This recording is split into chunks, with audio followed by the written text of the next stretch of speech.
p.m. Welcome to Owen Sound City Council. We had a closed session meeting this evening beginning at 6:30 p.m. Council reviewed the closed session of council meeting minutes from January 7th and January 25th, 2019.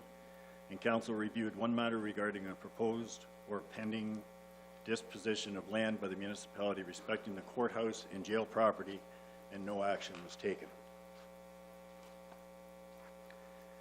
We move right to item 4. We call for additional business. We'll begin with staff. Nothing from staff.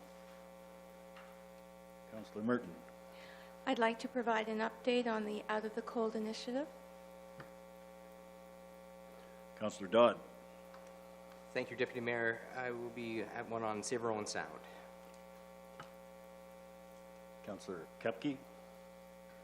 Thank you, Your Acting Worship. 2 items, one respecting Grace Harbor Conservation Authority in a meeting with the Minister of Environment, as well as the Chinese New Year celebration. Okay, thank you. And I have one item at the Tom Thompson Art Gallery.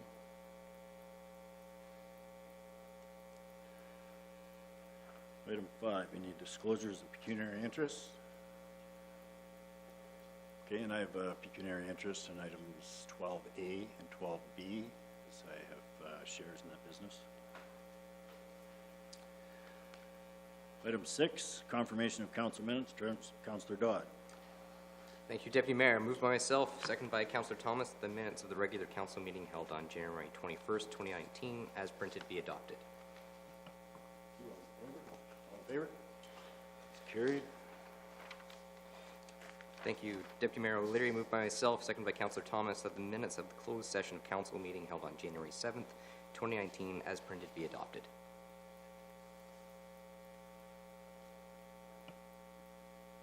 All in favor? And that's carried. Moved by myself, seconded by Councillor Thomas, that the minutes of the special council meeting held on January 15th, 2019, as printed, be adopted. All in favor? And that's carried.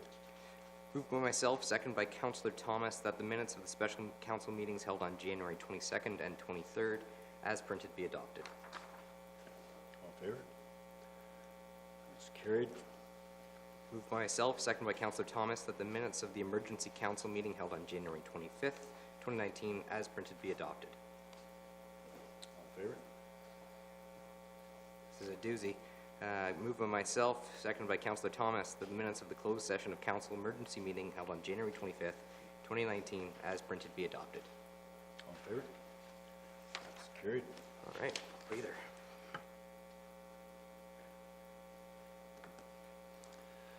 Motion to move council into committee of the whole.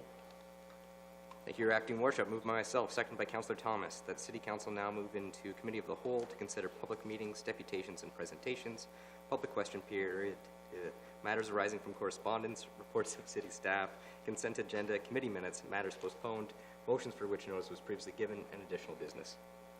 And all in favor? That's carried. We're now in committee of the whole. We have no public meetings. Deputation and presentations. We have 2 deputations. I ask that Manager of Community Development and Marketing come forward. Mr. Brent Fisher.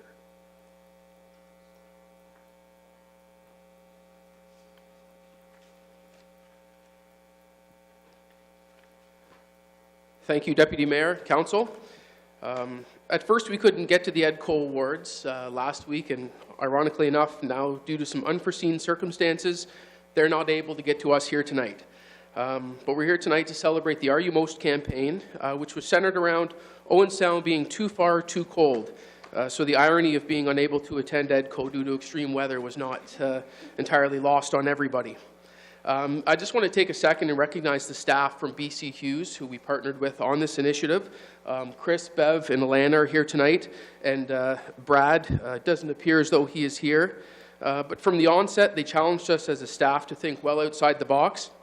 So much, in fact, at one point, I was positive Chris was trying to get me fired before my probation was up. So it was a very, very unique experience and something we're very, very happy we went through. Are You Most is probably one of the most unconventional marketing recruitment campaigns used by a municipality. It continues to push boundaries, yield results, and set Owen Sound apart from other municipalities. So Owen Sound was the recipient of the Innovative Community Award last Thursday night at EDCO. And for those of you who haven't had a chance to see, I just want to share with you our award. And we're not going to win any Oscars for this one, but this was our award submission.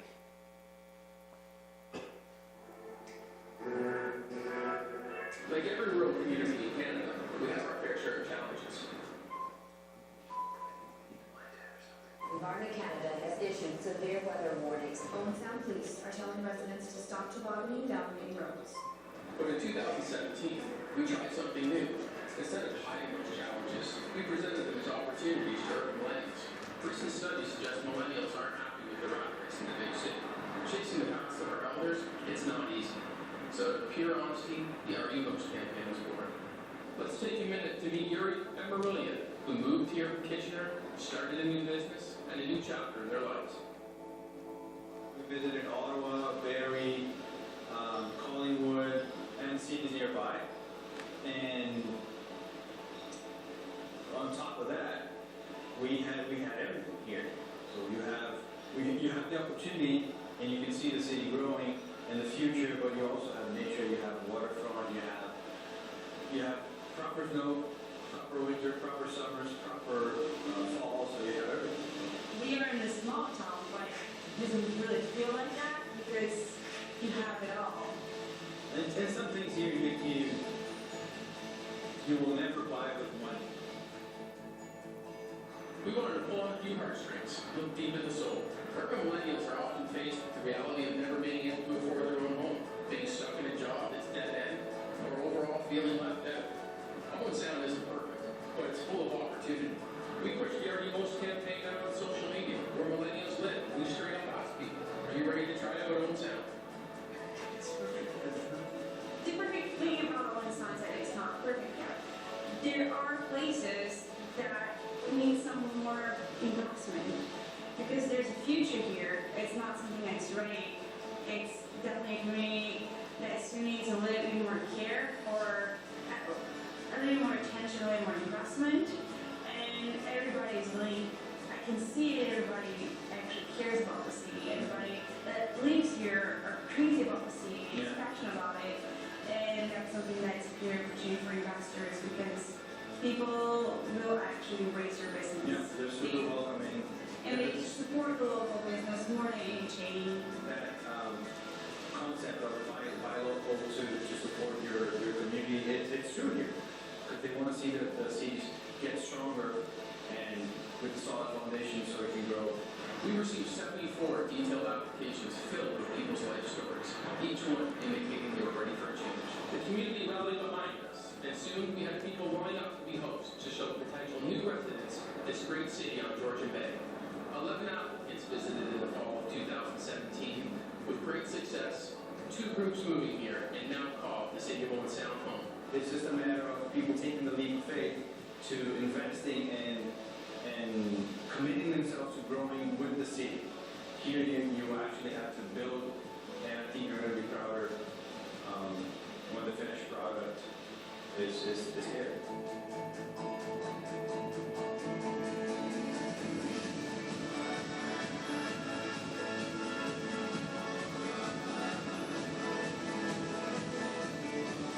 Our Emos has not only put Owen Sound on the map as an amazing place to live and build your lifestyle, it's invigorated local residents who now see challenges as opportunity.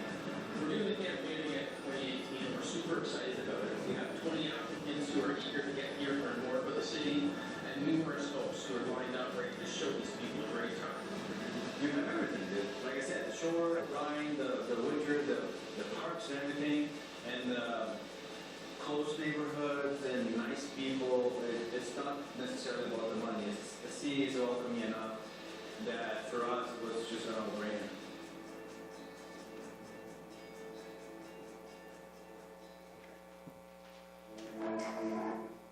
So hopefully, council and those watching at home can see some of the benefits of this program and the successes that we have had.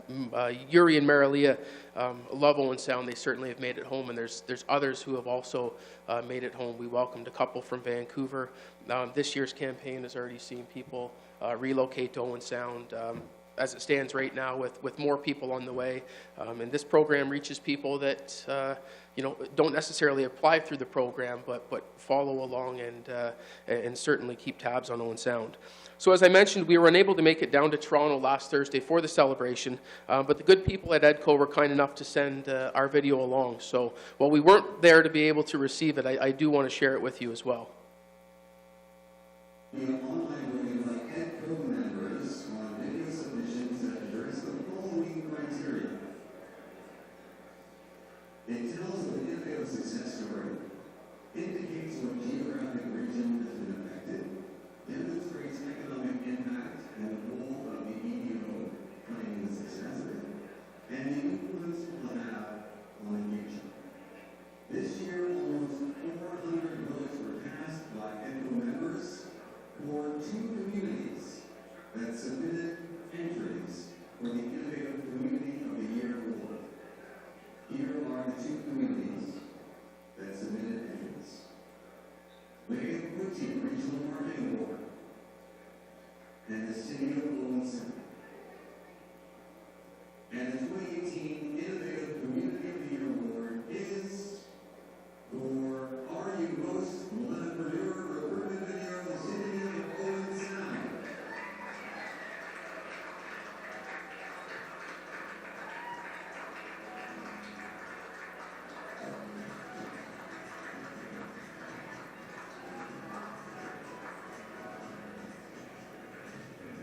Congratulations.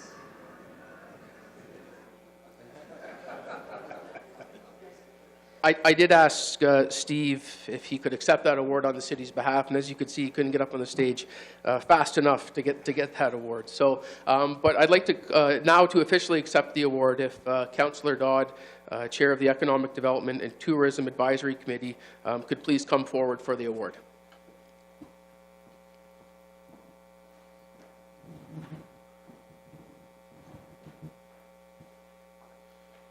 I said out there, this one doesn't bounce. So. Thank you. You're welcome. Awesome. I'm not sure if it has the same feel right now. You look really familiar, but so anyways, first of all, I think we'd like to, on behalf of Mayor Boddy, the rest of council, we'd like to thank EDCO for giving us this award. It is unfortunate, and it's all actually kind of humorous that knowing what the premise of this video is, and the fact that we couldn't get to Toronto, and Fish is texting the mayor and myself and being like, oh, we need to get down there, and every single road out of the city is closed. So it just really went to show that the marketing idea and the marketing plan of this is really hitting close to home when you can't get out of the city to go accept something that you won. There's a lot of people I think that need to be recognized for that. Mr. Fisher, Pam Coulter, our economic development team, BC Hughes, obviously, for putting this together, the province of Ontario for providing the grant funding, the split grant funding to make this able to happen. All of our hosts that we had to take part in this, not in 2017 only, but in 2018. We had multiple members of host families taking on new recruits. And the biggest thing that I think we got from this was not just the fact that we got a couple families to come, it was that it changed the perspective that Owen Sound is available and open, and it's on the cusp of something great. You're watching millennials move back to Owen Sound and start up businesses, both through the Young Professionals Network, through programs like this, and you're starting to see a new vibrancy in Owen Sound that I don't think I've seen in a long time. So the fact that we're watching millennials come back to Owen Sound and starting new enterprises here, and recognizing that the Are You the Most campaign is exactly what most people are looking for. Owen Sound's not perfect, we all can say that, but it's on the cusp of great things, and it has ample opportunity for people to do well. So once again, thank you. It would be great to see EDCO maybe make their next year with Brent's next innovative idea. So thanks again.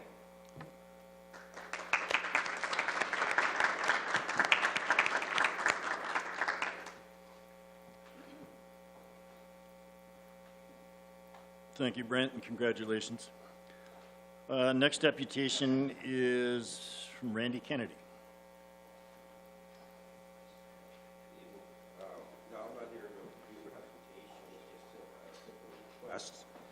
I'm representing both a property owned by my wife and I, located at 1083 3rd Avenue A East, and a property owned by a corporate entity, 2096711, located right next door at 1085 3rd Avenue A East. That is following the tax arrears, and I'm just here to ask and seek the council to enter into an extension agreement as I proposed, which I believe was given to the councillors, is a format while I kind of rebuild and restructure after an 18-year run of looking after the disenfranchised. And so that's my simple request, and unless there's questions, that's what I'm here for. Okay, thanks, Randy. Council has reviewed the information. What's council's question? Councilor Dodd? Thank you, Your Worship. I would receive the correspondence. Motion to receive. Councilor Gregg? Thanks, Acting Mayor O'Leary. Yeah, and I mean, we have a policy. We see this occasionally through our Corporate Services Department, and therefore through council as it funnels through. We have a policy in place, and I'm not in favor of contravening it, so I support the motion to receive. Anything further? Call the question. All in favor? That's carried. Thank you, Randy. Item 10, public question period. Is there anyone from the audience that would have a question? I just before I ask the question, I have a question. What was just carried? What was that approved for an extension? That was motion to receive. Was that going to be extended? It just means the council is supporting the policy. Saying that the council wouldn't extend some Correct. grace? Is that what Correct. the council is saying? Right. It's following the policy. So it's saying no to a local pastor who helps for the last 18 years. That's what you guys are saying. It's done. It's carried. So you're saying no. I wasn't sure because I thought maybe you were going forward to help this person. Okay, but I'm here for public question period. Okay, could you just state your name and address? Sure. please? My name is Ray Botten. I'm from Owen Sound, and I'm aghast. This is my mentor for 18 years, to which I've put my life on the road of recovery for others and myself. And he won't speak for himself because he doesn't toot his own horn. But what we have done tonight, and this is my question, how can we allow someone who has purposed to serve God and love people, and when he himself needs some help because of tax arrears, and you might wonder why that person hasn't paid their taxes, because that person, I'm a board member of VLC Global Ministries for the last almost 18 years. So how can we allow someone to fall through the cracks who is in need of some more grace because he's helping other people with his own personal money? And lastly, if you look at my income tax for over 17 years, I put in thousands. Nobody knew that. I'm going to say this now. I put in thousands every year because I'm pensioned off, because I'm taken care of. And so I have a privilege to do what is right, is think of somebody else. And so my question before this council is done tonight, that if God speaks to your heart to change your mind and say, yes, we will help a man of God who serves the people, rather than continue to say, listen, this is policy. Policy must be just like the queen, the crown. The crown is here, and why we're here today is because the crown, finish my sentence. The crown is to defend the faith. So there has to be a justice here. We have lawyers on council. It has to be, not just policy. It has to have the spirit of grace. If we do not change this tonight, please let me know, because I'll find out. I'll be looking on the YouTube channel tomorrow if you have not changed your mind, because then I'm going to ask God to do something, okay? Because if you don't use your hands and heart tonight, God will. Thank you. Excuse Thanks, me, Your Rick. Acting Worship. Well, thank you. I was just going to say, I'm not here to be lectured tonight. This is public question period. I think we heard the question. Thank you very much for the question, but I'm not interested in a lecture. Thank you very much. I'm not Ray, really Ray. care what you think. Ray, No, I don't care what you think. It's what the people think. We are here as a people who pay taxes. Ray, All right? You're representing them, and what you don't like, it doesn't concern me. Ray. Okay? What concerns me is that we Ray. say no. Yes, sir. Ray. Yes, sir. thank you. Turn the light off, please. Yes, sir. Push the Thank you. Thank you.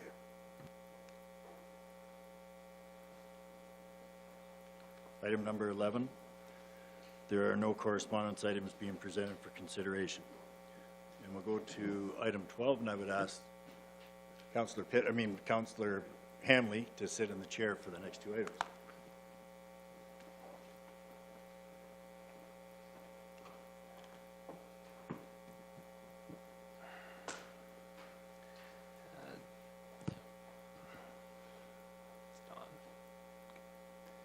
Yep. Next up, we have 12A, and we'll be hearing from Sabini Robart.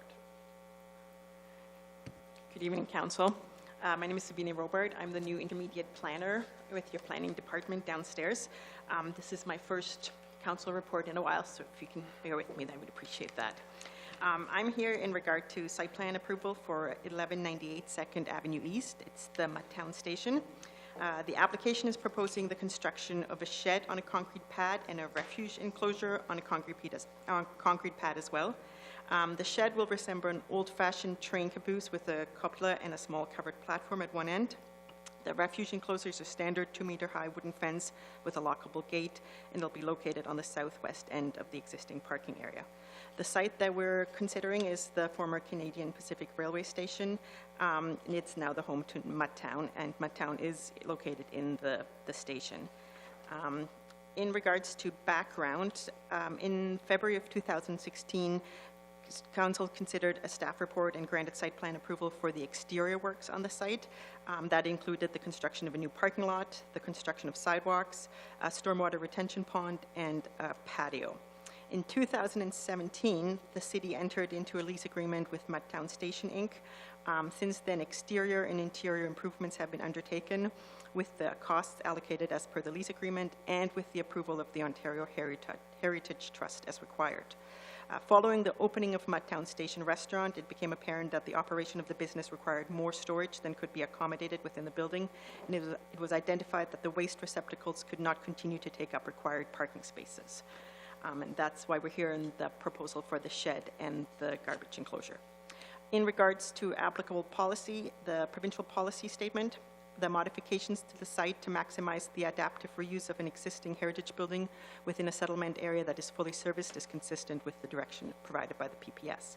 The city's official plan designates the property as waterfront mixed use in the East Harbor planning area. This designation provides for a mix of commercial, institutional, and marine-related industrial uses. It provides a development framework and requests that new development in the East Harbor planning area are to preserve and incorporate the existing industrial character of the waterfront along with its historical aspect. Design features are intended to encourage pedestrian traffic and create a pleasing streetscape. Buildings near property lines are to be designed at a scale that recognizes and accommodates pedestrian access from adjacent streets and sidewalks. The proposed shed will mimic the shape of an old-fashioned train caboose and will add interest to the existing streetscape. The garbage enclosure will provide for an appropriate on-site location and screening for garbage storage.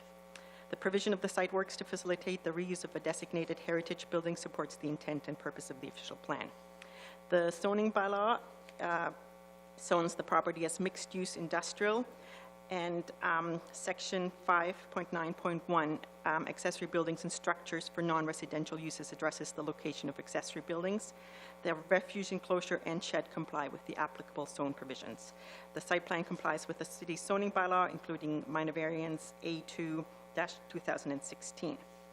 In regards to the site plan, The city will be responsible for the concrete work of the site plan amendment.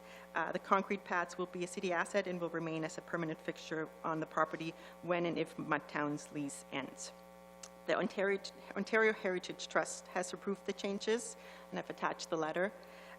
The trust approved the erection of the accessory structure subject to drawings depicting the final design of the garbage enclosure to the satisfaction of the trust, and an alteration completion is submitted to the trust once the work has been completed.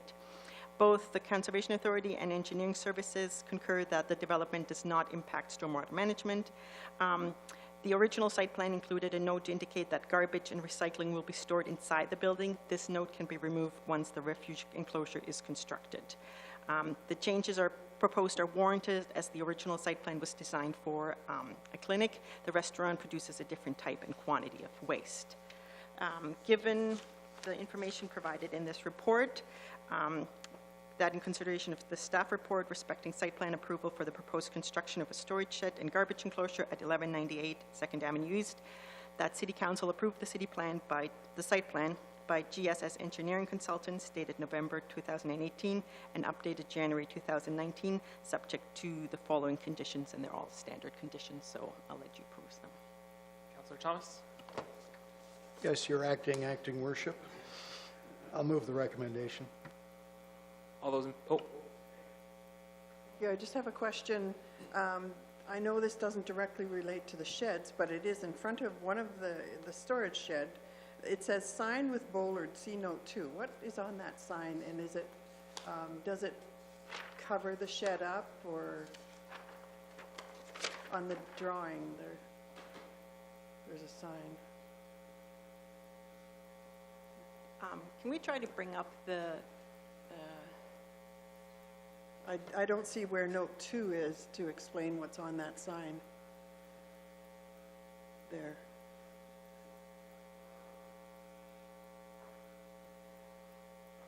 Does anyone know what's on that sign? I think, and we can have this confirmed, but I think that is the handicap parking signs that would be in front of those 2 parking spaces.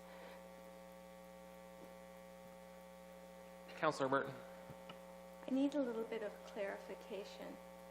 If we approve this revision, then we're actually approving a $5,000 cost to our operating budget, because that's what the concrete pad would cost us. That's correct, Your Worship. And it's understood that the lease will cover the buildings themselves, and they will pay for that.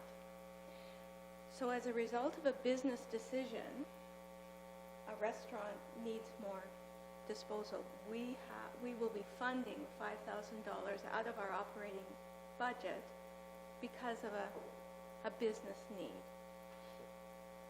Do I have that right? Through you, Your Worship, you do, Councillor. Had we foreseen this as we were entering into negotiations, we'd have put a concrete pad in. We may have got another literally $1 a month out of the lease or something like that.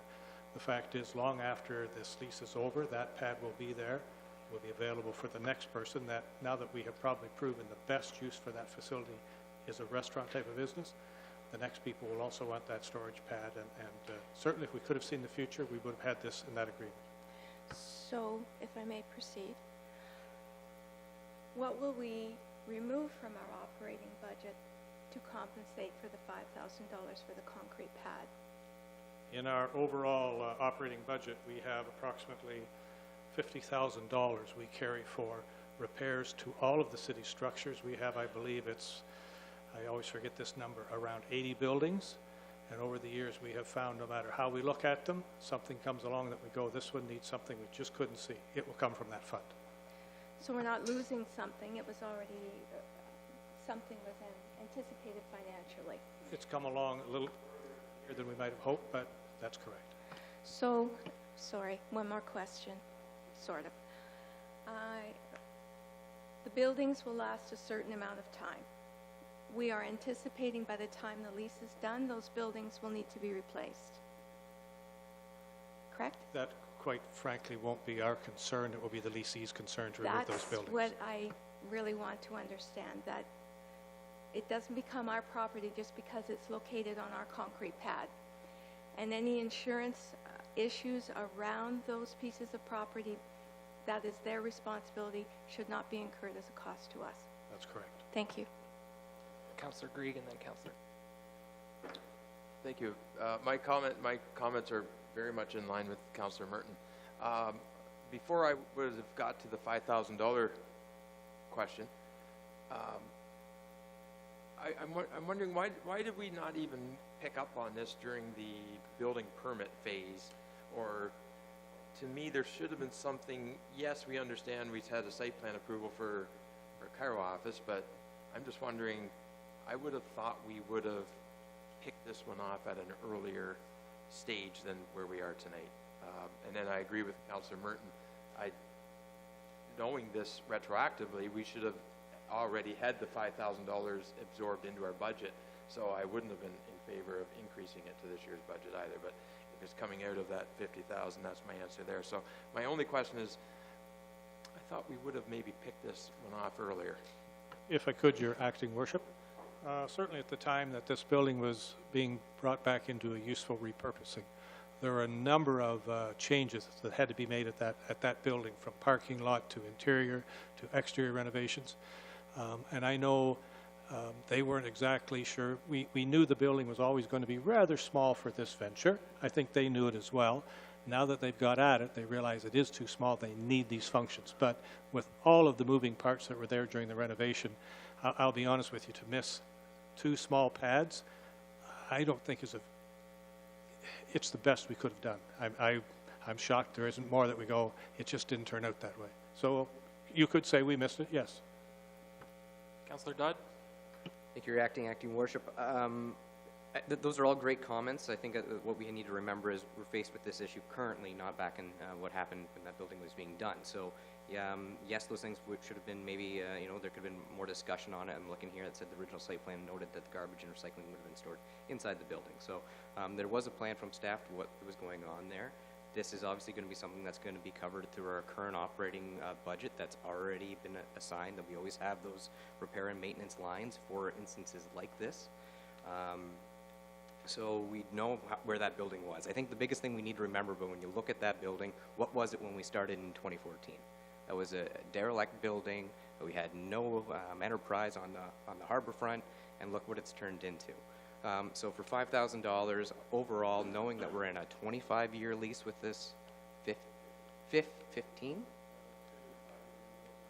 So we're in a long-term lease with hopefully a successful business that's going to be located there. It's doing well for everything that we've always put into our official plan or strat plans of having more activity on the harbor front. So for $5,000 to be coming out of our current line budget, that's not increasing the tax base. It's already being into our operating budget. I'm going to move the recommendation. It was already moved, yeah. So, all right. Councillor Tamming? I would echo what the city manager said, acting mayor.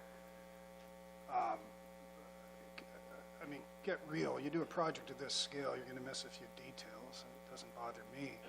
What astounds me is, and during the campaign, which seems to be fairly recent, I heard a lot about, fair or not, that the planning of this city from time to time could be characterized as suffering from some sclerosis. I just want to make the comment, I am astounded that we have a 12-page planning report on what really is a dumpster and a shed of almost insignificant size. And I'm pleased that I'm on the Community Services Committee, and I'm not challenging the hard work that goes into these things. I'm astounded at the amount of work that goes into simply having these things, and I think we have to streamline. I really do, and I'll be certainly pushing for that. So it's more of a comment than a question, but I'll support the motion. Councillor Merton? Cupcake. Sorry. Just a caution, Councillor Tamming. When you start streamlining things, you might miss some details, and there's certainly, in planning, details are very, very important. Okay, we're just going to move to the motion. I think we're done. So we'll call the motion. All those in favor? Motion's carried. 12B, we have Sabini Robart again. Sorry, it's the clerk.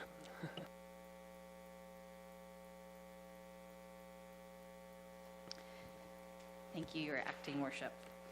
Wedding is being held at Mudtown Station on June 22nd, and a request has been submitted for an exemption to the noise bylaw from 11 p.m. till 12 a.m. to allow music to be played. A letter was sent to the neighbors and various city departments for comment. None of the neighboring properties provided comment, and there were no objections from city departments, so I am recommending that council approves an exemption to the noise control bylaw from 11 p.m. till 12 a.m. on Saturday, June 22nd for the wedding. Councillor Greek. I'd move the recommendation. I don't have any questions. Anybody else? All those in favor? Carries.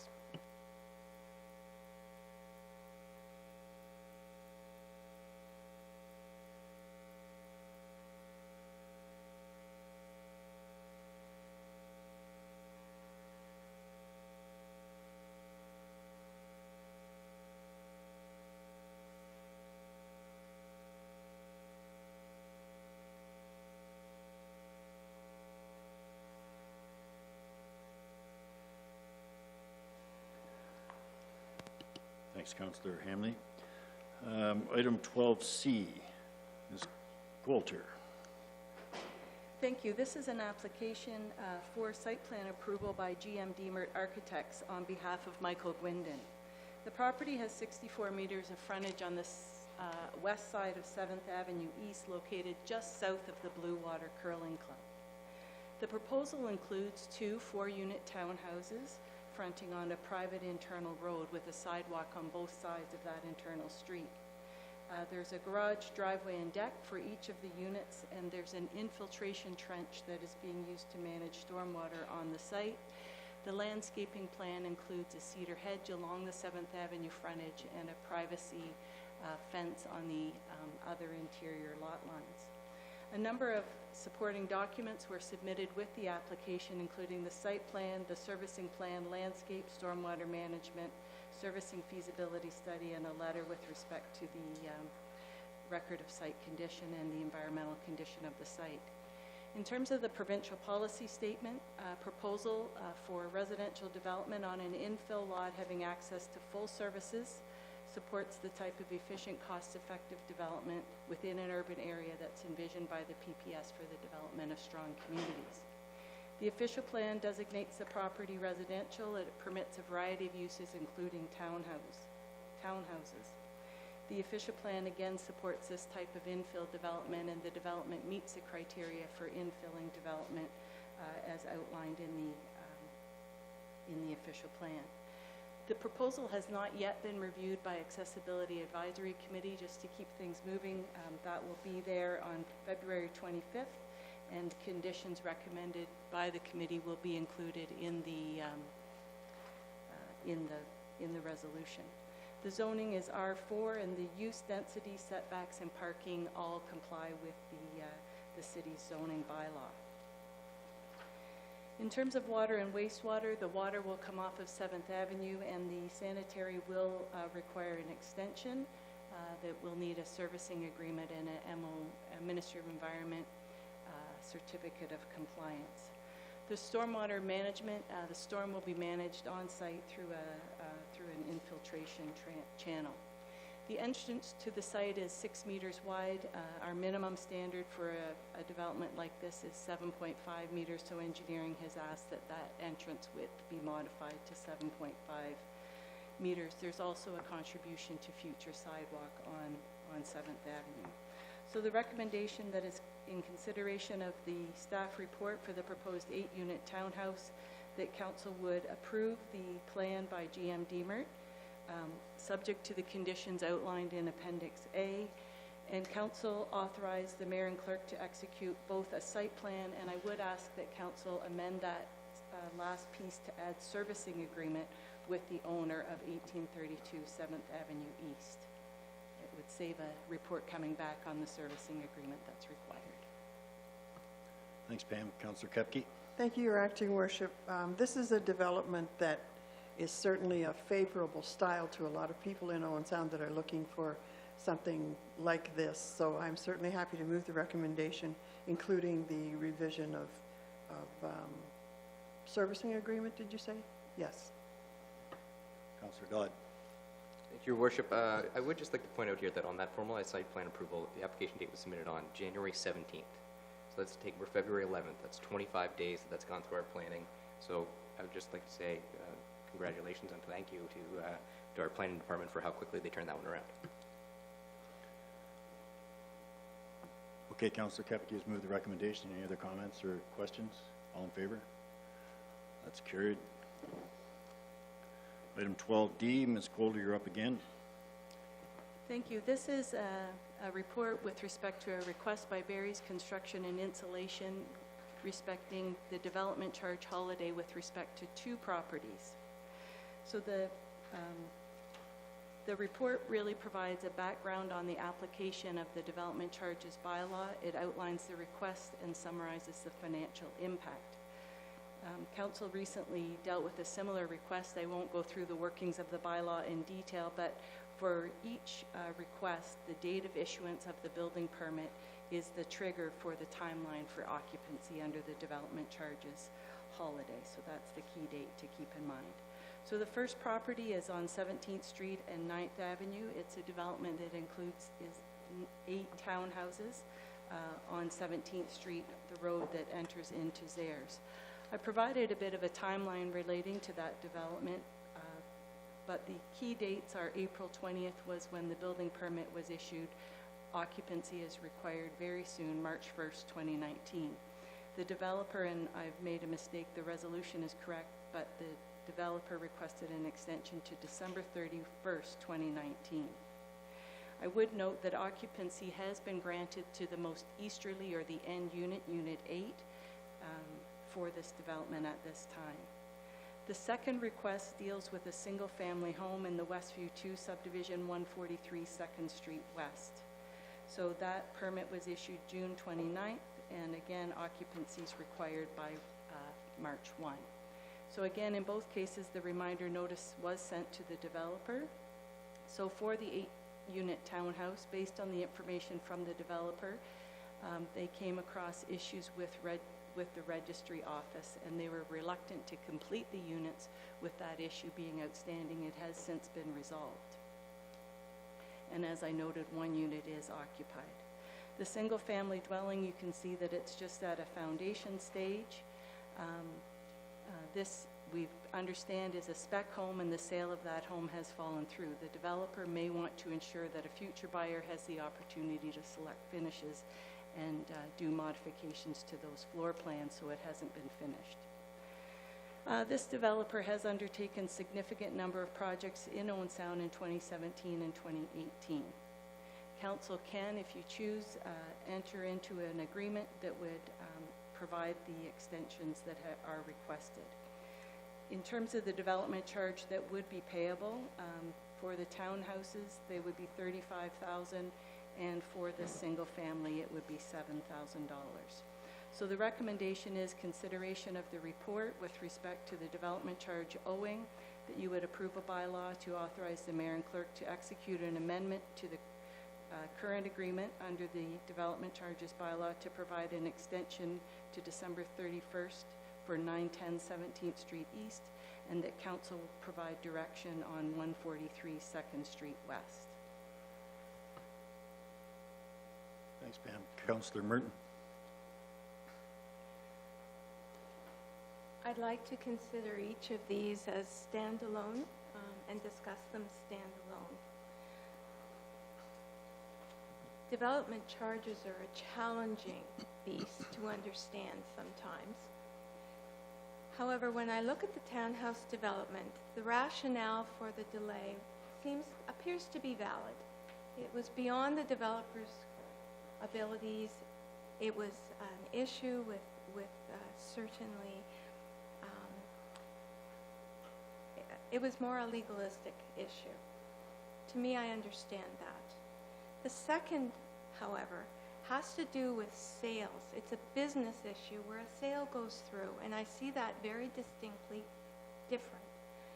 Is it possible for us to separate the approvals so that we would consider one for approval based on the transfer, the deed, and the other in a different way as a business issue.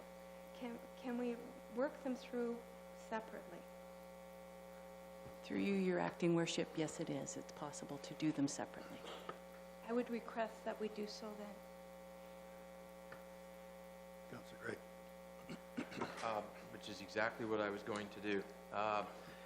You know, I'm not the most fervent supporter of development charges. I think they're largely a tax, and I think they're tremendously inflated, and it's sometimes exorbitant than what gets placed and then passed along to the purchaser of the home. But I do see in item A here some constraints that really, I think, to me make sense. And this is a home or units that we're targeting to, you know, individuals who are on fixed income, seniors.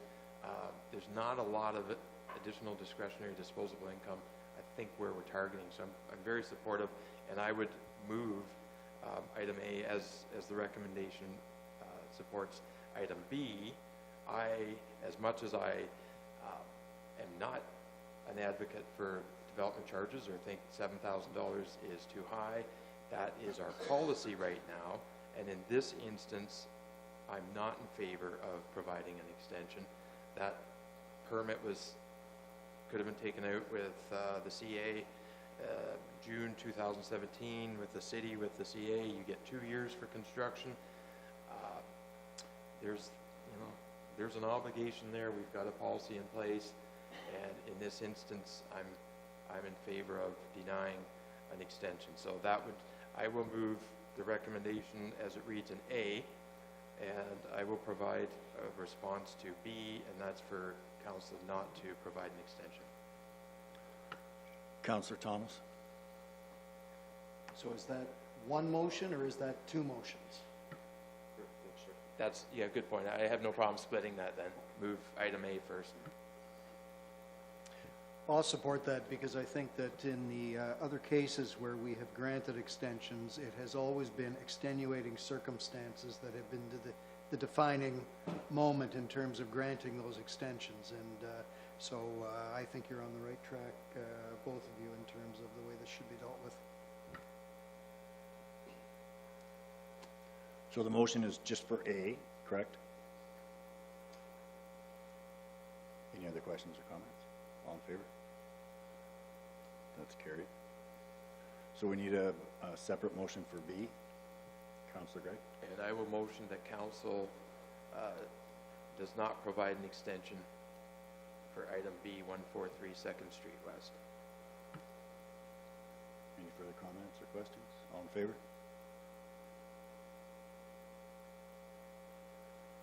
Opposed? That's carried 4-3, correct?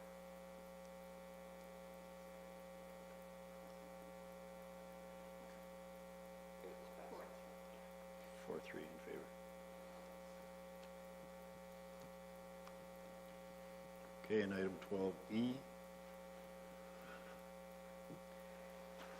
Thank you. This is an application by St. Mary's Church for site plan approval for an addition to the parish hall. So the St. Mary's property is a 4-acre site and includes a church built in 1871, the rectory from 1872, and a parish hall constructed in 1996, as well as a detached parking structure.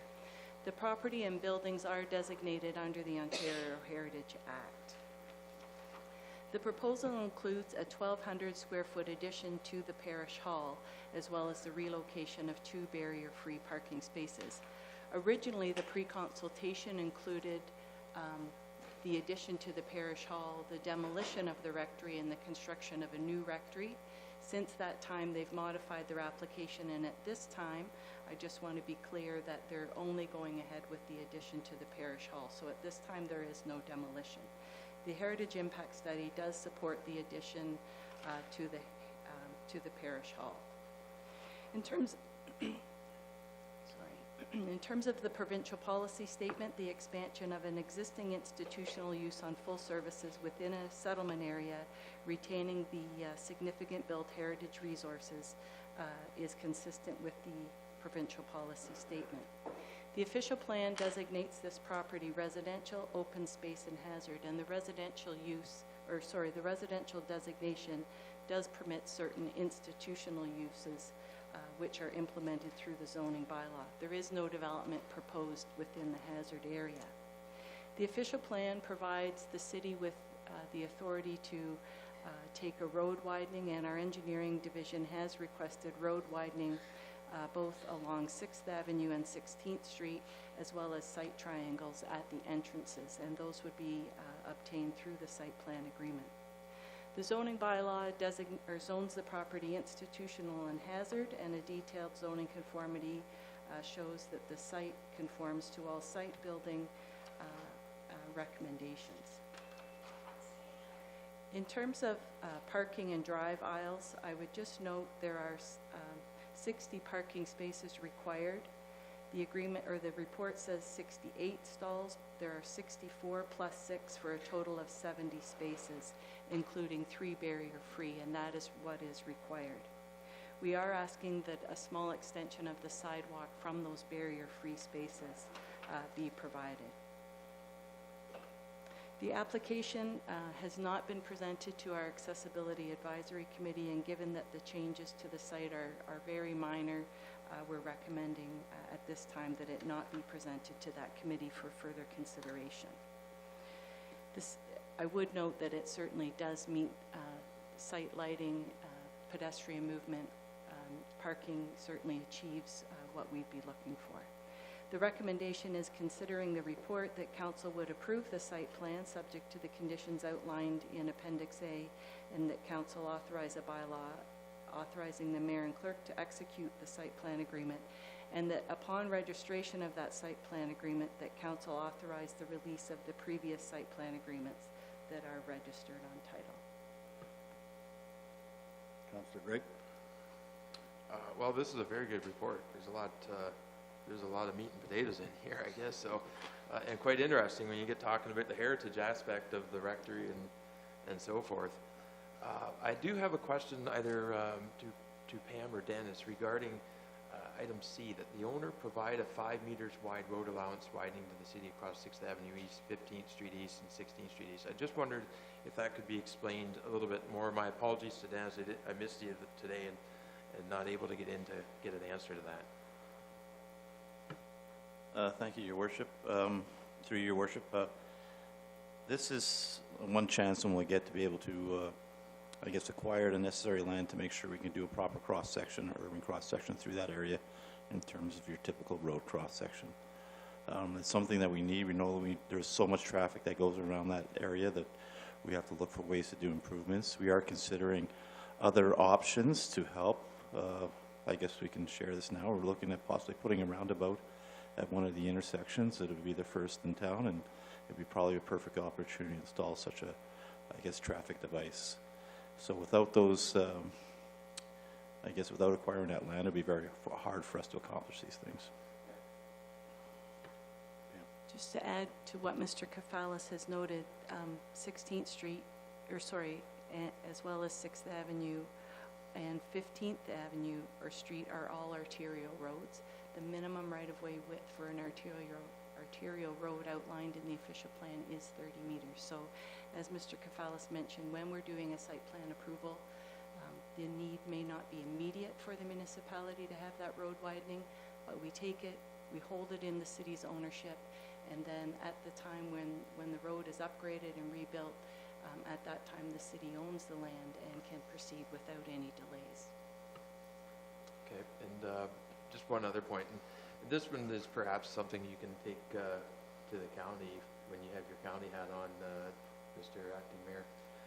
But condition G, that the applicant consider providing bicycle parking and or outdoor seating, I think should be removed. It says right in the report that it's not required, and I think that when I was reading the report, I thought it's absolutely crazy, the comments from the county then. Like, we've got great planning resources here as detailed in the report. And then when I read those comments, and that the Department of Transportation looked at it and didn't make a comment, I thought that's just insane. I mean, we're trying to, we've got one level of government above us trying to streamline things, and I read that and I thought, this is nuts. So I'll move the recommendation, and I would like to exclude item 1G from the list of conditions, which was that the applicant consider providing bicycle parking and/or outdoor seating, because it's not required. So I'll move that. I remember having that removed at one of my car washes when I built. I wasn't sure why we'd want to park a bicycle at a car wash. But Councillor Dodd? Thank you, Acting Worship. Through you to Ms. Coulter. When the wording says that the applicant consider, is that telling the applicant they must, or is that telling them that it may just be in their best interest to do so? Through you to Councillor Dodd, it would just be that we would ask them to consider providing bicycle parking and/or outdoor seating. So it's certainly not intended to be mandatory. Okay, Councillor Gregg has moved the recommendation. All in favor? Clarity, that's with removal of that clause G. Correct. Okay, I'm not good. All in favor?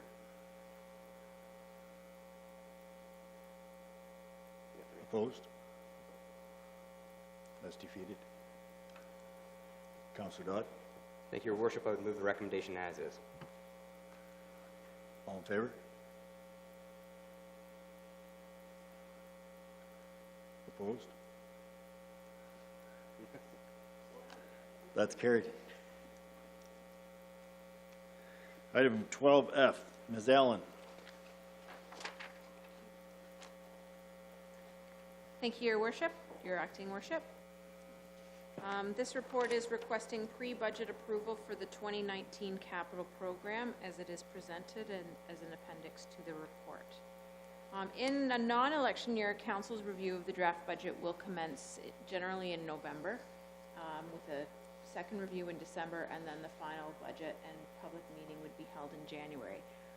Because of the election, that sort of schedule shifted, so certainly we are under a tighter timeline. However, a greater impact on our, I guess, hold-up in approving the budget is the unknown Ontario Municipal Partnership Fund transfer that we have not been notified of. And currently in our budget, we anticipate $1.1 million from the OMPF to be the same, less, more. It's unknown at this point in time. The process for procuring capital begins with the approval of the budget, and this is followed by the generation of work plans. RFPs and tender documents must be prepared and then published. It is our goal to have those published for a minimum of 3 to 7 weeks, so 15 to 21 business days, or sorry, 15 to 35 business days, excuse me. Submissions received for RFPs must be evaluated, and then contracts over $250,000 must be approved by council. So when you consider sort of all of those things that have to happen, getting that budget approval as early as possible allows us to start scheduling staff, and certainly as much, if not more, of a scarce resource for us is staff scheduling time as opposed to the dollars and cents. While some deadlines for capital have been explicitly tied to funding agreements, for example, the 10th Street Bridge, and then all of the projects that sort of are tied into that 10th Street Bridge project, we also need to start planning things simply to fit within our staffing scheduling. For this reason, delaying approval of the capital projects to what may be the March 4th council meeting will have a significant impact on our ability to meet deadlines. It may also result in a higher number of carried forward projects, which is contrary to the clear direction that has been heard from council to staff. Pre-budget approval will allow staff to move forward with their work plans. It must be noted, however, that staff are aware that there is the unknown adjustment for OMPF changes. Pre-budget approval for the capital plan will not tie your hands or council's ability to adjust the city's overall levy in order to accommodate for the changes in OMPF. All budget items, including funding sources, reserve transfers, and ultimately the total levy, will not be considered approved until the final budget is brought forward at the public meeting. So we had hoped as we were going through that budget process that we would be holding that public meeting tonight. Clearly that wasn't possible. There will be a notice of a public meeting 10 days in advance, if and when we are aware of it. So our new amended goal would be to hopefully come forward with that on March 4th, but it may be delayed longer. It is out of our hands at this point in time. So pre-budget approval will provide staff with the direction to move forward with work plans and procurement within the expense thresholds noted for each project. Our total budget as it is attached is just over $16 million, and $2,275,000 of that roughly is anticipated to be funded through taxation. Councillor Merton? I have some questions around process for public input. So, how long does a public input meeting actually last? Through your worship, I'll do a small presentation, sort of highlighting the budget, and then that would then be opened up to the public to ask questions or make comments. I will note that all of our budget meetings that are held with council are open to the public. So again, a little further, drilling down a bit more. So when the presentation is done, what is the time frame between the input from the public and the information being assimilated within a budget preparation? That's difficult to say because I would have to know what that input from the public would be. Right. In my experience, we haven't had input from the public that would require follow-up. We're able to respond to them at the meeting, provide the information. If something came up that council wanted to act on, we would have the ability to delay approval of the budget until those items were addressed. So the public input, your thinking needs to wait until we find out about the ministry, the extra funding. I think that for the sake of holding a public meeting that relates to the budget, it's important that the information that we present at that meeting reflects what our anticipated budget will be. So at the moment, we're being asked to pre-approve a budget that may have to be reevaluated. Is there not a process in place where we can actually phase in the approval of the capital? For example, prioritizing what really needs to get started on and coming back to the table once we absolutely know the funding, so that I understand we're not necessarily locked in. However, there are higher priority projects, and to pre-approve a total budget, not really having the public input and not having all of the information about the financial status. I realize that you mentioned council could go back and reevaluate the levy. I would suggest council could go back and reevaluate the requests totally, rather than just the levy. Mr. Ritchie, did you want to jump in there? If I could, Your Worship, certainly on the public meeting, I can tell you in 18 years, I think because the process that council has gone through for decades, it is so open, so transparent, and these councils are so close to the public. There's lots of public input along the way. Generally, I have to be honest, there are many, many years there are no questions from the public at the meeting. What we are asking for is to pre-approve the capital budget. We will not be spending all of that money until we have OMPF. But I can tell you staff have already highlighted what are the ones that have to go. We have to get started now, or we're not going to, quite frankly, I think our 10th Street Bridge is going to be hard-pressed now to get our funding. So everything to do with 10th Street, with your approval tonight, it is full bore go on that. We have, I will say the next project that we will be going full bore on is the Riverfront Precinct, and after that, until we hear, things are going to be relatively held in abeyance. Through your acting worship. That certainly helps for me to understand that, because I did not understand that you had already that as a plan in place, and that certainly helps to answer my concern. Councillor Dodd. Thank you, Your Acting Worship. I would just like to emphasize the fact that even if OMPF funding reduces by $400,000 or there's a drop in it, it's great that we have that thought in our mind, but at this point, we went through 4 days or 3.5 days of aggressive debate and conversation about what was in the capital and the operating budgets. We already, I think, prioritized what we thought were important capital and operating projects during those 3 days. So I think council has already done their due diligence on that fact. If OMPF comes out of the woodwork and says that there is going to be a reduction, I don't think that's council that has failed anybody. I think that we'll be looking up to our senior levels and saying, we brought down our budget to a 2.9%, and it was out of the city's control. Are we going to look at taking some of those capital projects out? I'll say the exact same thing that I said when we were at budget meetings. When you remove money from capital and to put it off to offset your operating, those aren't going away. It's going to continually be there the following year again and again and again. So even if we have a reduction on our operating side from a grant funding source, I'm not going to suggest that we're going to take $400,000 out of a capital project just to make up for it so we can sit at a 2.9 when we just got hammered from a provincial government. The other thing that I'm going to think of, or I would think when I talk about why would I would not be in favor of delaying this any further. Every other municipality is going to be getting their capital tenders out for contractors to start bidding. We've ran into this in the past. You get them out, you go out and out and out and out, and we wait until the fall, and then someone comes back and it's 3 times the price that we actually budgeted, and then next year we're all going to be up in arms at staff that they didn't give us the accurate pricing, and really it was our own fault. So I'm not in favor of doing any sort of postponing.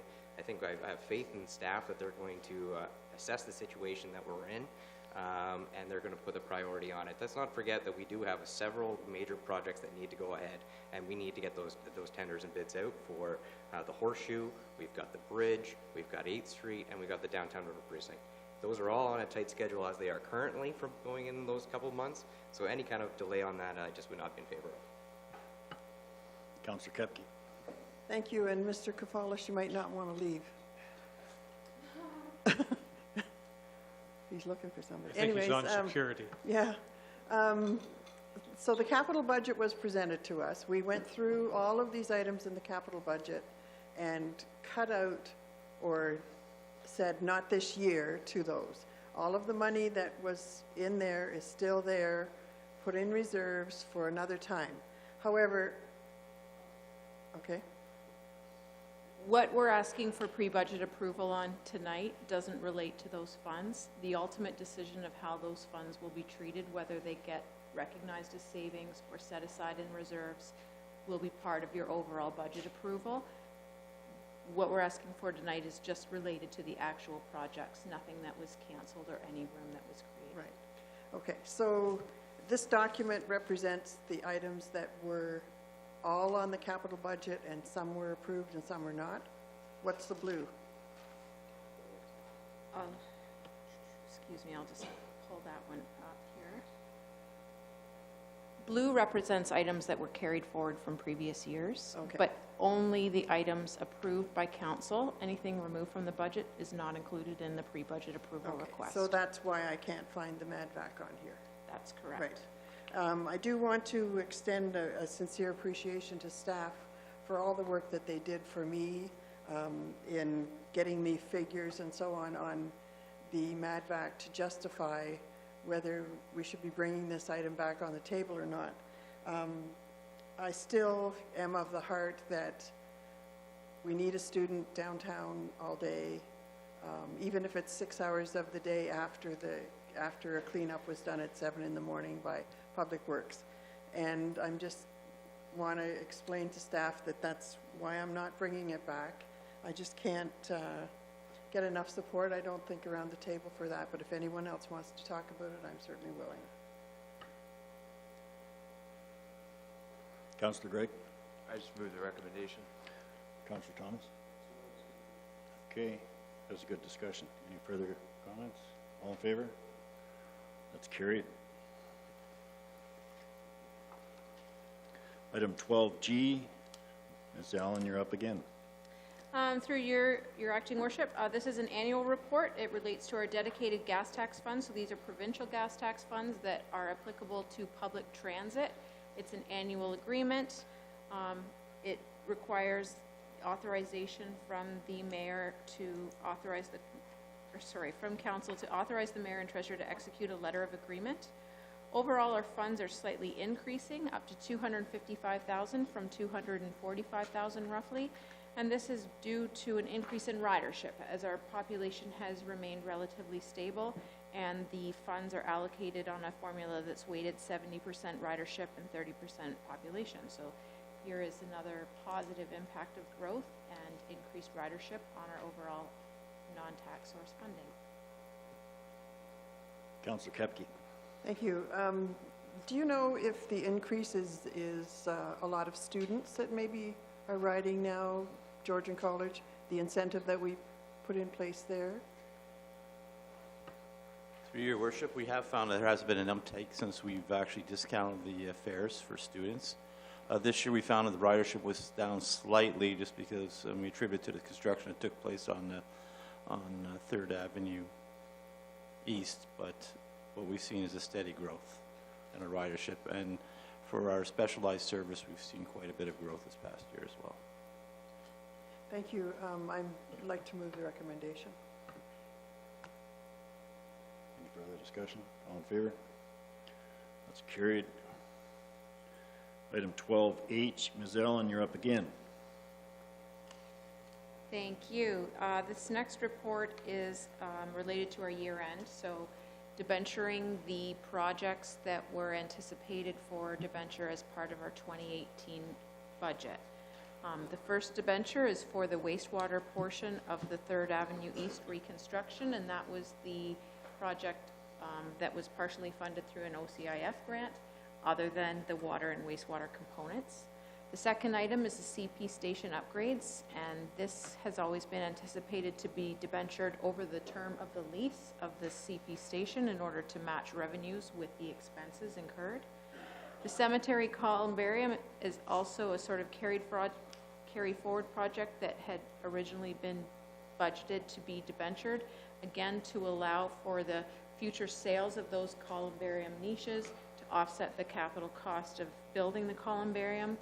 And then the other item relates to the overall parking. So moving from a rate-funded department to a tax-funded department, or sort of a complementary parking system, there is an ongoing deficit that had been carried in parking, specifically driven by capital investments and debenture payments.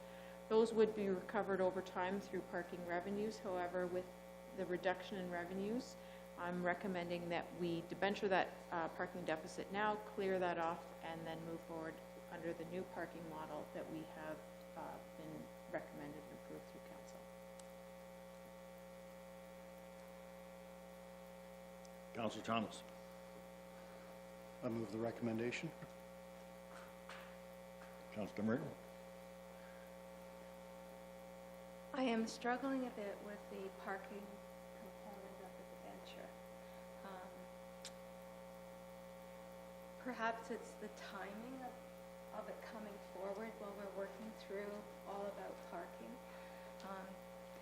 I understand the others as projects or facilities. The parking deficit, could you explain it a bit more to me, please? Because I'm still struggling with taking a debenture out on a parking deficit. So it would just help me, because I am struggling with this one. So as a rate-funded department, as parking has been run historically, when revenues do not fully cover the expenses, a deficit is created in a year.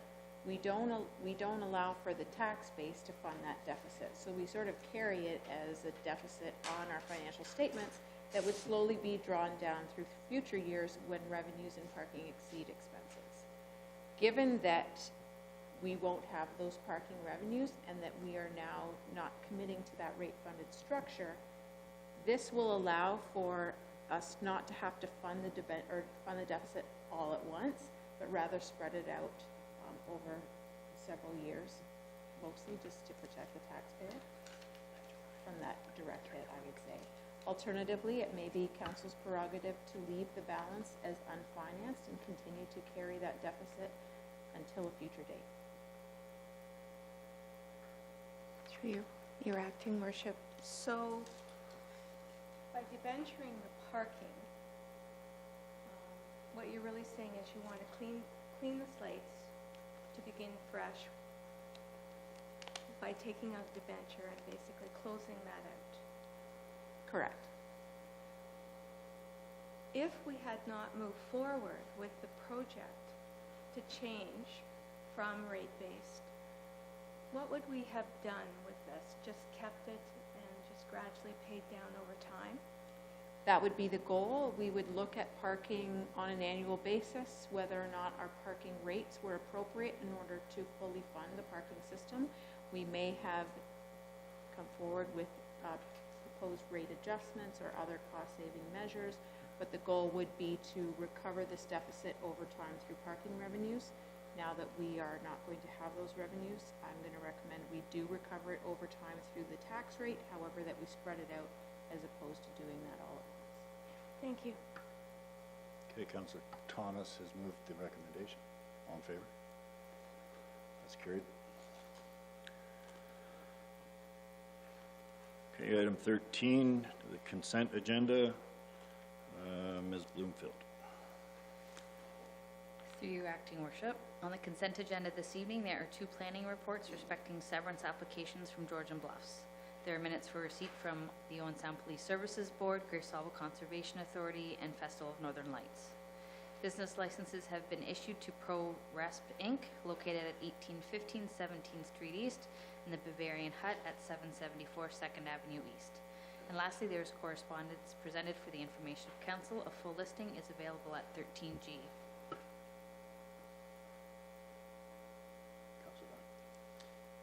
Thank you, Your Acting Worship. Myself, that City Council receives items 13A to 13G on the consent agenda dated February 11th, 2019. Thank you. So we'll go to the police board minutes. I really don't have it. Oh, sorry, all in favor? That's carried. Sorry about that. Police board minutes, I don't have anything there. It was, that was the last one before Christmas. It was also the last police board meeting for Chief Zornberger. So the best part of the meeting was him telling us how much he enjoyed his job and how much respect he had for the city and the police board, and that he was going to stay in Owen Sound forever and ever. So that was good to know. So any other questions with the minutes?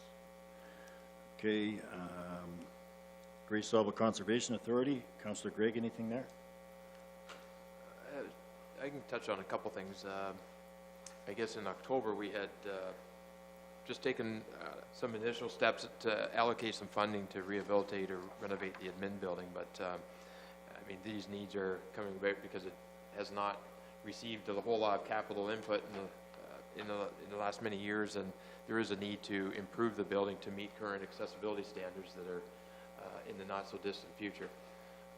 But there was no return. There's no uptake on the tenders that were issued at the end of the year, as you would have seen then in reading the November minutes. So that's something that will carry forward to 2019. I guess I could tell also in 2019, in the November minutes, you're getting some different information about flood detection, flood monitoring, water detection, water engineering, and particularly if you're one of the new members, you might say, well, what the heck is each one of these projects? Do they relate to Owen Sound? Some of them do. One's the National Disaster Mitigation Program. So in there, along the way, you've maybe been reading NDMP. It's the federal funding program, which the Conservation Authority received. The good news last year, 2018, it also contained within it something called some LIDAR funding, which I think stands for light imaging detection and radar, but that component, they are going to utilize it for a couple kilometers of Owen Sound shoreline, and some is up to Spring Mound as well. So it's quite relevant to Owen Sound, and it's also then alongside, or it's information that the project within the asset management division, which Kate has provided reports for council, where the CA and the city are partnering on that position. This is going to provide some information for that for that information, that project, in the next couple of years. And then you're also seeing some information regarding monitoring stations, which is separate. Environment Canada used to maintain many different monitoring stations. They're quite expensive, approximately $30,000 a station. The Conservation Authority is looking at taking on this water monitoring ability, not at $30,000 a station, but at $2,000 a station. So $8,000 next year is in the budget, and that's what that pertains to. So it's a little bit different yet than the other funding, the grants that you're reading along the way. I should mention that the Conservation Authority budget will be presented at February 28th Corporate Services Committee. Sonia Skinner, the CAO, will be there that night. If you're on the committee, you'll see Sonia and you'll get the presentation. If you're not, you might be interested in sitting in on it. So. Thank you. Any questions for Councillor Gregg? Thanks, Scott. Item 13E, Festival of Northern Lights, Councillor Thomas. As you can see, Council, the minutes are from September, October, November, and most of the business of those minutes would have been getting the festival off for 2018-19. It did happen, I'm happy to report, and was successful.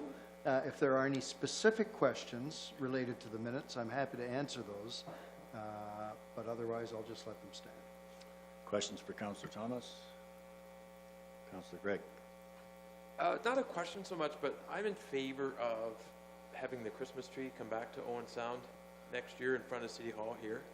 And I noticed it was kind of considered in the one set of minutes. Is this something that council should consider a letter of request or some discussion in the future on? What might be a good time for that? I would imagine I could just take your comments forward to the committee, and the committee, I think, generally works with staff as regards decorations around City Hall, so, you know, I certainly don't have any objection to the tree being back. In fact, I'd like one 50 or 60 feet higher, and live, in a pot, though, so we could transplant it somewhere. Thank you. Okay, thank you, Councillor Thomas. Item 14, committee minutes with recommendations for approval. We have one, item 14A, Councillor Thomas, Tom Thompson Art Gallery. Thanks, Your Acting Worship.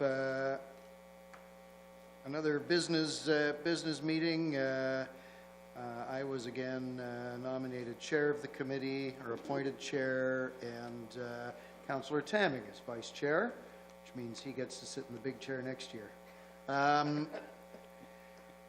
Primarily discussion about what's going to come in the coming year, and a lot of discussion around the establishment of subcommittees at the gallery. As we, we've sort of come through our first year as an advisory committee where the focus was very much on bringing the public back into the gallery, and I think if you've been following the local news media and social media, you'll see that we've been very successful. At our last number of openings, we've had record in the past number of years, crowds of people coming back to the gallery, and especially for our hockey mask exhibit, we've had people who have actually lived in Owen Sound their entire lives and never set foot in the gallery, and they've come in for that exhibit. So I think that kudos to staff for the work that they're doing. I mean, the advisory committee, we just sit around and talk about it. They do the actual work. And kudos to all of the staff at the gallery for helping to bring it back to what we really hope it will be going into the future. The giant hockey mask arrived this past Friday, and I know that you were there and you're going to talk about it, but I did message our Director of Corporate Services with a little math problem, and my question was, how tall would the goalie have to be to wear that mask? And the estimate was 35 or 36 feet. That's a pretty big goalie. What could the attack do with that, Acting Mayor? Stop a lot of pucks. Anyway, just back to business. We have gotten word, it's not included in this minutes, though there was discussion. We got word from the Ontario Arts Council that our grant was approved, and so we now have money to operate with, which is always a good thing, especially at this point in the year. And with that, I will move approval of those minutes. Questions for Councillor Thomas? All in favor? That's carried. Item 15, we have no matters postponed. Item 16, motions for which notice was previously given. Councillor Dodd has a motion from January 21st council meeting. Councillor Dodd, you have opening remarks. Thank you, Acting Worship. You know my opening remarks are pretty long because I'm a long-winded person. So today with my notice of motion, I am presenting to the council and staff a potential opportunity to work with our surrounding municipalities, the Township of Chatsworth, the Township of Georgian Bluffs, and I'm hoping that we can throw in here the municipality of Meaford as well, that will investigate taking a regional approach to waste management services and source-separated organics. The intention of my notice of motion is to recognize the need for municipalities to start investigating alternate ways of offering services through a regional approach that can potentially offer both service efficiencies and cost savings for all Grey County residents. The City of Owen Sound's current waste management contract is in place until the year 2023, so this will be a long-term plan, probably one that I may not be here for, but one that will be at least open for the discussion with our neighbors about working collaboratively and creatively at offering services in the future. Knowing that our contract is in place until 2023, it provides ample opportunity for staff from all parties to look at coordinating expiring waste management contract dates to align with one another so we can work together through the RFP process. The second portion of my notice of motion is to investigate a regional approach with the municipal neighbors about the idea of offering a source-separated organics program that could be used in the biodigester that is owned by Georgian Bluffs and Chatsworth. We are aware Meaford currently offers the service and sends it to Arthur, so once again, this is something I would like to investigate further to see if regionally we can find a solution that would work with all of our regional partners. Thank you, Councillor Dodd. Brandon, did you get the addition of Meaford then in the motion? Questions or comments for Councillor Dodd? So there's no questions. I would make that recommendation that we approach our surrounding municipalities, the Township of Chatsworth, the Township of Georgian Bluffs, and the municipality of Meaford at investigating waste management regional contract and open discussion on the source-separated organics. Okay, call the question. All in favor? That's carried. Thanks, Travis. Item 16B. Councillor Thomas, motion from January 21st regular council meeting. Councillor Thomas, opening remarks. Yes, thanks, Your Acting Worship. I kind of forgot I'd be making opening remarks, so I may not be as eloquent as Councillor Dodd. Maybe he could just slide his pad over and I could adapt his notes for my talk. I think that, you know, this is a motion whose time has come, and I think it's the first of what I would imagine will be a number of motions. You know, every year we go to AMO and we hear about services, sharing services, co-bidding on contracts, and municipal cooperation. You know, and last year was no exception. I had a great presentation from York Region, which cooperatively spends on almost everything as a group rather than as individual municipalities. And I think that you know, we were at the Chamber of Commerce Mayor's Breakfast last week, where this was very much the hot topic, the idea of sharing services right up to and including amalgamations. And so I think that, you know, we can always look at the way we do business. You know, the only way that we can really, truly save the taxpayer money, aside from cutting services, is to find ways to make those services and the provision of those services more economical. And I think that looking to our neighbors who are providing similar services and seeing if there isn't some way to do it together is the logical starting point. And so I'll skip the whereases and heretofores and get right to the motion that City Council directs the Mayor and staff to correspond with the councils and police boards of the City of Owen Sound, the municipality of West Grey, the town of Hanover, and such other municipalities that may wish to be partners to discuss and negotiate towards the creation of a regional police force to find efficiencies and benefits for all partners. Thank you, Councillor Thomas. Any discussion or questions? All in favor? Thank you. That's carried. Item 17, discussion of additional business. Councillor Merton. Through your acting worship. I wanted to provide an update on the Out of the Cold initiative. This information was provided to me by the YMCA and also from Grey County through Anne Marie Shaw, who is Director of Housing in Grey County. Prior to me providing the update, I want to acknowledge those who have spoken up with their concerns about those who may be homeless and those who may need a warm place to stay. Because those individuals and groups spoke up, there have been discussions that have occurred, and there has been action that is going forward. There is additional discussions and actions that are anticipated, but I just wanted to provide you with what has happened most recently. So the information that I received is that the YMCA has increased the call-in hours for emergency shelter in our area. People finding themselves to be without shelter after hours can now access assistance during the night. If you know of someone who is living unsheltered, please encourage them to call or to contact the Y so that they can attempt to reach out to them. Between 8:30 and 4:30, Monday to Friday, people can call 519-371-9230, and daily between 4:30 in the afternoon and 8:30 in the morning, so overnight hours, can call 519-470-2222. This Out of the Cold initiative will continue throughout the winter months. The YMCA housing support staff continue to be available weekdays between 8:30 and 4:30 to work with people to prevent homelessness or to work on a plan to find long-term affordable housing. I was advised that the phone message at the Y has been changed to reflect this.